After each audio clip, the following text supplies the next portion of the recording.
If you're familiar with Fabris, you'll know that he has a very characteristic style. In many of the illustrations, the fencers are shown having quite a distinct forward lean. You've probably seen the pictures. In most of them, the head is closer to the opponent than the feet are. And then there's this picture, which is a rare exception.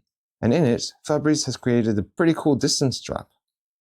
You see, leaning back like that, you take most of your really vulnerable bits out of the opponent's reach. So, if they want to hit you, they'll just have to get a bit closer.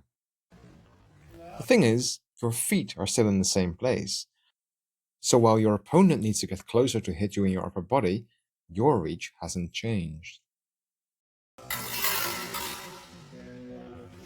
So, according to Fabris, just literally lean back and let your opponent make a mistake.